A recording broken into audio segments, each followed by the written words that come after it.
Hello, welcome to the Humanergy Leadership Podcast.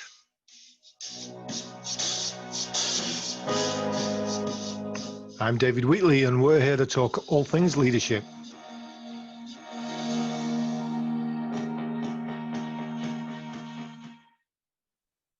Well, my guest today is Margie Hagene, who we're talking to from across the lake today, I believe.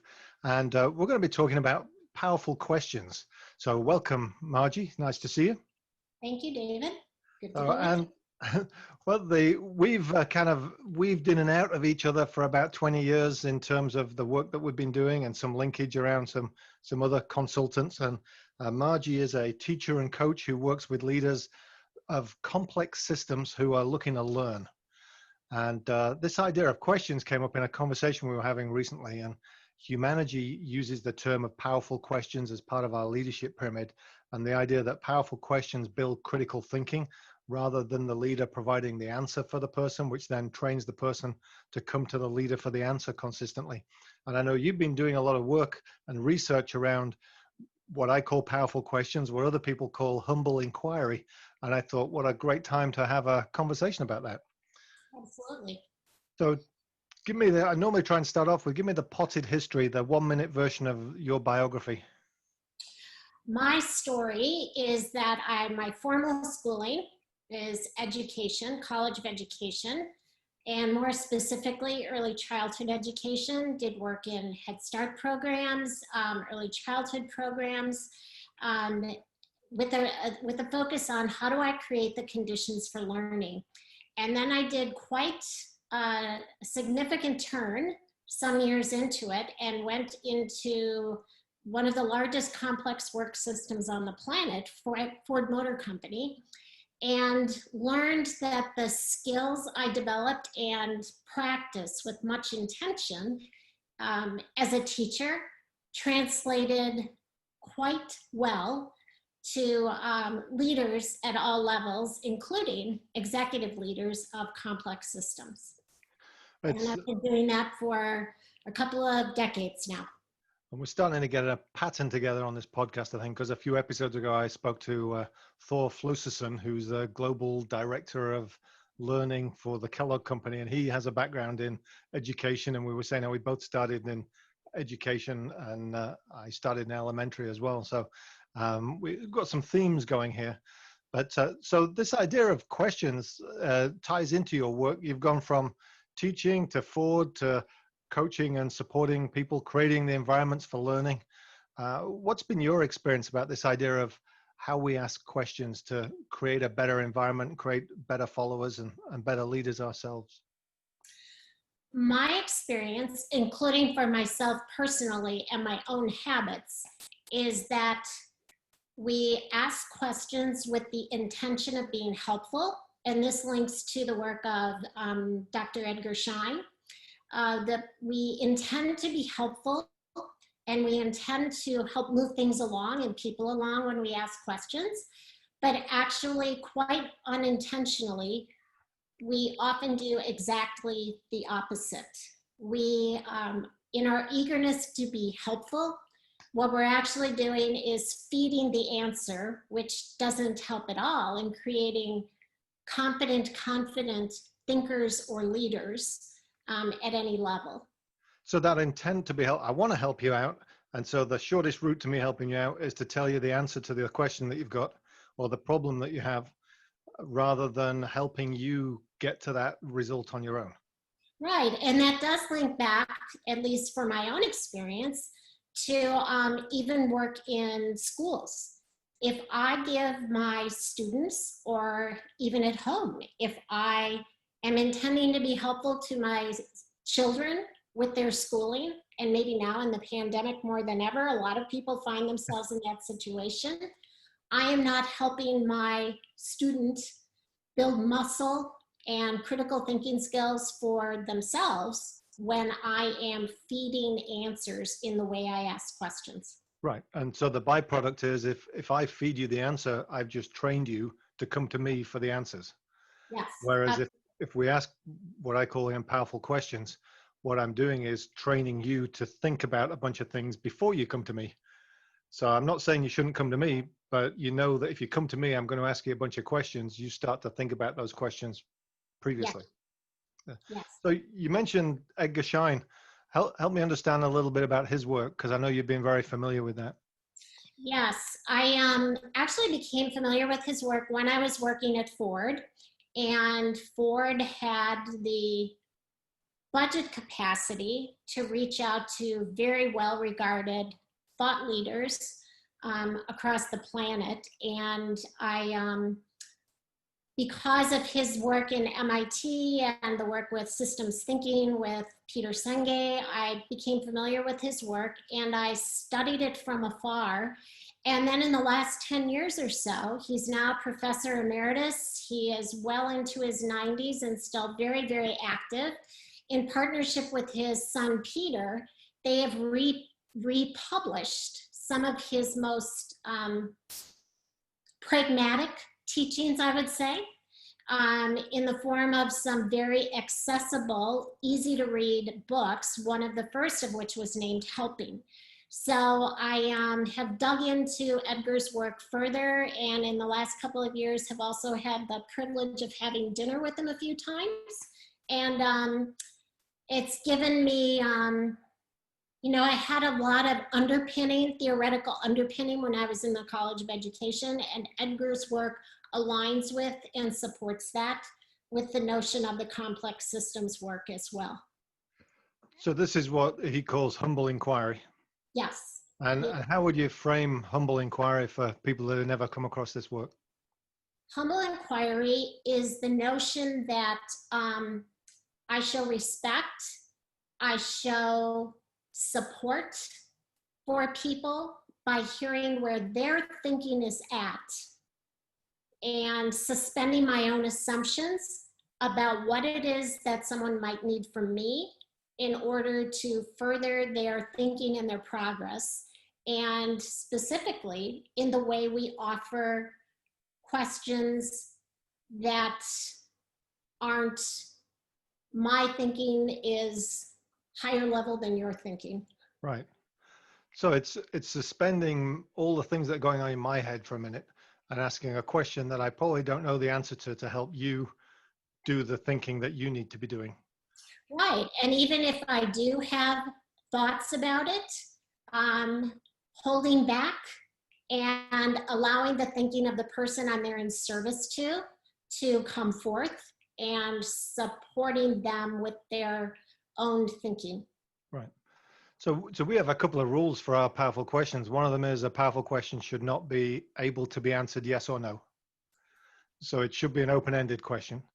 And then the second rule is a powerful question is not advice disguised as a question, which gets to what you're telling people to unlock from, isn't it? That saying, have you thought about this, can come across as a question, but it's really advice disguised as a question. Someone who's been a frequent contributor to this podcast, Judy Brown, adds they're non-judgmental to that when she's talking about powerful questions, that they shouldn't have judgment to them. And I love what you're adding to this is this whole sense of taking away my thinking at this stage and trying to work out the best question that's really helping you.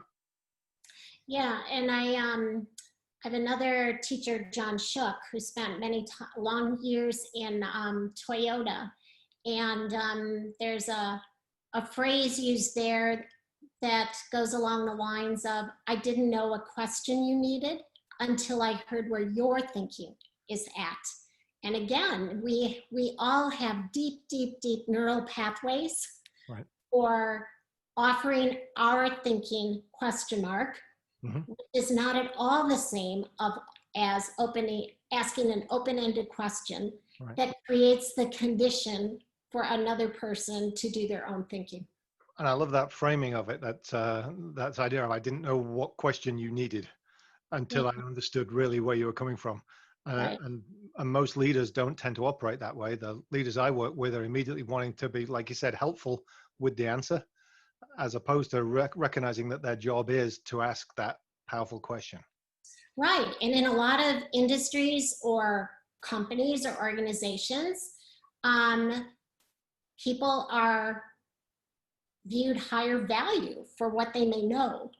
But what if we were to turn it on its end and had the possibility of creating just an organization filled with critical thinkers who learn how to support each other and do their best thinking together versus an individual's heroic idea. Which, kind of culturally in the States here, I think we've drifted from this to one of you learn this, you pass the test. We're not many schools seem to be developing critical thinking. And so then when you get into work, managers are saying, my people aren't thinking. Why aren't they thinking about the things I'm thinking about? And half the time it's because they're not creating that environment by asking the right questions and retraining people to ask the questions in the first place. Couldn't agree more. So you mentioned one book of Shine's, and you said they're accessible and really driven towards helping people operate this way. Which other ones would you recommend? There actually is one that he's written that was a follow-up. It completely aligns with, called Humble Inquiry, that digs into more about the thinking behind that.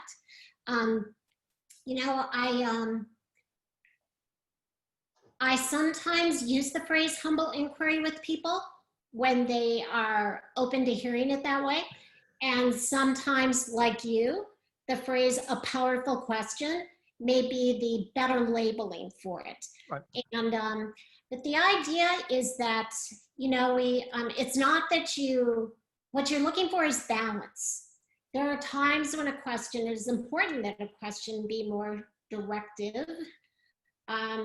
But it's about balance. My own practice, when I set practice fields for people I've been asked to help get better at asking humble inquiry questions, or what you are referring to as powerful questions, I don't have research to support this. I have my own note-taking, but more often than not, until we become more attuned to our habits, 90% of the time, the questions that come out of our mouth are my idea, ? Versus an open-ended, powerful question.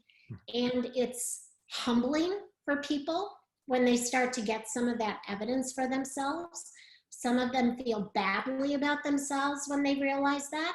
And it also, my own observation is that when people put some direct intention to shifting that habit in themselves, they can be strikingly better in 2 to 3 weeks when they make the choice that this is a habit that I need to start to diminish and bring a new habit into existence. And you're not saying giving direction and advice is a wrong thing. You're just saying, let's minimize the amount of direction and advice we give to a tiny amount, because if you're smart, you should be able to turn that into a powerful question that gets the individual to get to that place on their own, or even a better place than our direction and advice might have been. But I get the signal from the learner of when that's needed. Right. When I see someone stuck after having received questions that should help them do some better thinking for themselves, it's disrespectful to my way of thinking to let them stay stuck on that. They may need a little bit of mini teach, or a little bit of helping recall a time, either individually or collectively, that looked similar, to just give them a bit of a nudge to get unstuck. I even like your nudge was a question, because if somebody's stuck, your question is, when's a time when you've experienced something like this before, or when's a time when you overcame this before? That nudge is to get them thinking a little differently to the more lateral way that they probably are. But that nudge can be a question in itself that helps unlock the field for the participant. Yeah, and I, along a similar vein, I think sometimes when people are with their leader, they create anxiety in themselves about, I have to get it right, I have to nail this. And a question that I've offered to leaders that they found helpful going forward is, again, something I learned in the College of Education. to offer something along the line of what's one thought you have about this, which takes away to the need to be correct, to score points with the boss. It's just, what's your beginning thinking about this? Right. Can unlock people's possibilities. And that's at the very opening end to get their thinking, is it? Because you even go to the other end where you can say, if there was zero risk involved, what would you do? Exactly. And that's at the other end where it says, well, I just do this. Okay, so what's stopping you from doing that? So, Right. which then is a series of questions. Right. And like you, the more I find I ask a good question, the less work I have to do. And the more you see the person come alive as they explore it themselves. And it's this aliveness that blends between frustration because they're not quite sure, and then the opening up of the channels that says, I think I've got it. And that, in my mind, is the beauty of they walk away saying, I got it, as opposed to you told me. Exactly. And I think you and I have talked about this before, David, where there are also times when people think that a powerful question has to be complicated or it's very long. Many people have found for themselves that a really powerful question is actually quite short. Again, I've started to pay attention to the patterns in this, and many powerful, helpful questions are no more than 7 to 8 words long. How did you go about that? When did it first break down? What else are you noticing? Say more about that. They are not overly engineered questions. It's just kind of setting the table for what the thinking that comes next from the person who might be wrestling with something. I was just counting because one of my favorites is help me understand that. Yeah. And it hits your target. So one of the other things that you shared in a previous conversation is it's not just about asking the question. The term you use is creating the environment for the learning to be happening, the thinking to be happening. When I ask the question, the temptation is to not leave very big space. And you were sharing some research that suggests that that's not smart. Yes. I would say my experience, and many people nod along in agreement when I say this, is we often find ourselves in work meetings in particular when someone says, any questions? No? Okay, let's move on. Boom, boom, boom, boom, boom. And if I had a question, or I had a moment to think about a question, that certainly didn't create the condition for me to think about it. And there's some beginning research that is showing that when we create the pause, the moments of silence in between, it, especially for more introverted thinkers, you and many people on the planet know I am a chatty extrovert, and I am happy to fill the airtime, and I have to, with great intention, make myself stop. And I actually am silently counting in my head to 10. And 10 seconds can seem interminably long. It's not that long. And it, for many people who we might not otherwise hear from, it gives them the condition they need to think about what they heard, formulate a question, or formulate a thought, and offer it. And it is often in seconds 7, 8, 9 that someone will offer something that might not otherwise have been heard. I also, you mentioned Judy Brown. I had the great privilege of meeting her, and she was an outside coach for me when I worked at Ford. And Judy, who is also aware I was a chatty extrovert, one time put her hand on my shoulder and said, you know, Margie, getting ready to talk is not the same thing as listening. So this habit, if you just choose for yourself to start counting to 10, it increases the likelihood that you will be listening as well instead of getting ready to talk. So it serves many purposes. And I like that combination of one being, let me create the space so that I switch off from my question to my listening mode. But then also the idea and the research you were sharing of that we normally give people around 3 or 4 seconds, and their best thinking happens after that. And that's when you give people the time and the place to really get to grips with the question and then be able to respond to it. So in our normal practice, we're asking a question, and as powerful as it might be, if we're only giving them 3 seconds, we're not giving people time to even think about it before we're on to the next question. And so we're not creating that environment. We're just blasting them, bombarding them with questions, as opposed to creating that space. Yeah, and I think it's really important. I emphasize this a lot with leaders. That habit that many of us have does not come from a place of bad intent. It comes from the intention, again, of trying to be helpful and move things along. And we unintentionally sabotage that with some of the habits we've had for a long, long time. So I've got to care enough to shut up, which is... Yeah. That does not come easily. No, not to some of us, anyway. So I love that. And you know, we had Judy on a few episodes back, and she was sharing her poem "Fire," which talks about the spaces between the logs and the power of the spaces between the logs. And I love the contrast between that and what we're talking about here, which is that short, powerful question, and then leave the space, because it's the space that needs to breathe, and it's the oxygen that comes from that builds the fire. So I love the synthesis between those two things. Or the space between the notes is what gives the power and the beauty to the notes in music. Or some would say with my music, just the space is what is the beauty. You just stop the notes, just leave us with the space.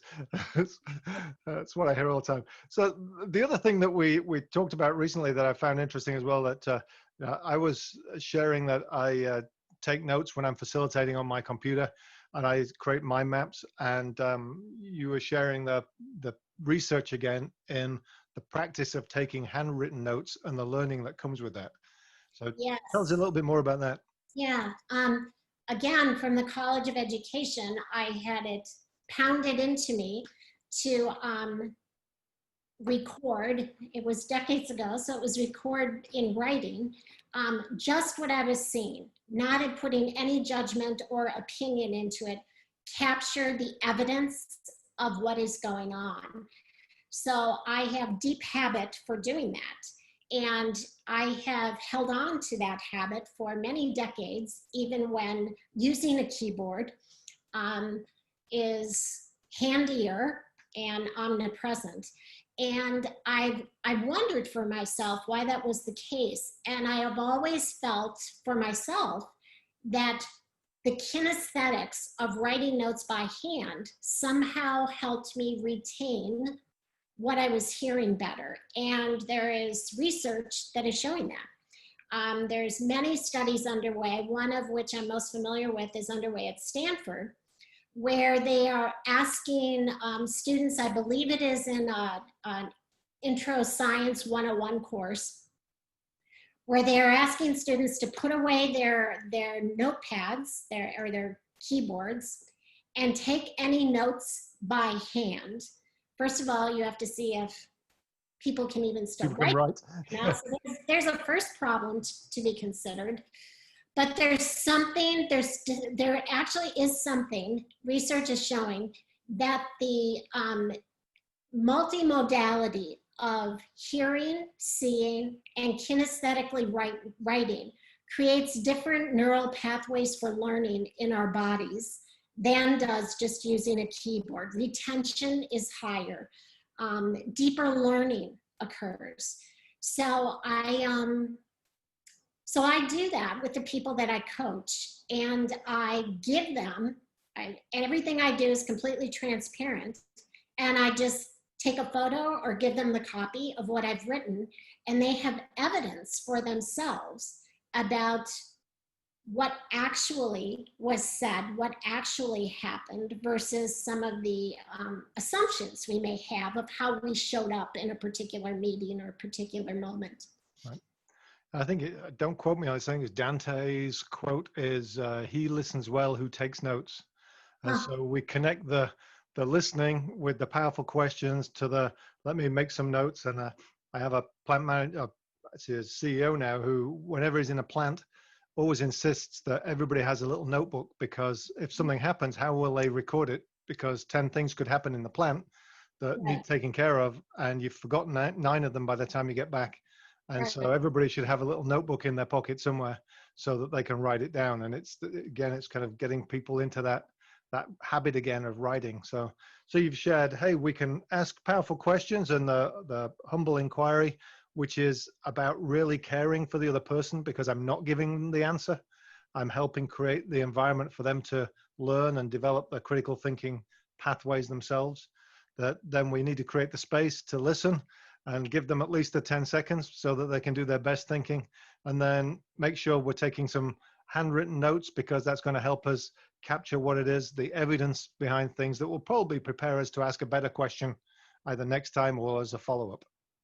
Yeah, it's for me, it's kind of a reinforcing loop around this. And what matters about it is making the decision to practice. We will be wobbly, we will be frustrated, and little by little by little, it is possible to get some evidence for yourself.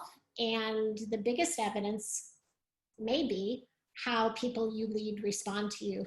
And you realize there's more thinking going on by the people you lead, and fewer occurrences of reaching out for you to give the direction. Margie Hagene, teacher, coach, and asker of powerful questions. Thank you for joining me. Thank you, David. Thank you for sharing. You've been listening to the Humanergy Leadership Podcast. I'm David Wheatley, and we're brought to you by the book, What Great Teams Do Great, available now at all good bookstores. Thanks to Brian Spencer and Finkel for the music. Please share any feedback and suggestions. I'm available through humanergy.com. And go to iTunes, like, subscribe, and leave us a review so that other people can find us. In the meantime, till next time we meet, stay healthy.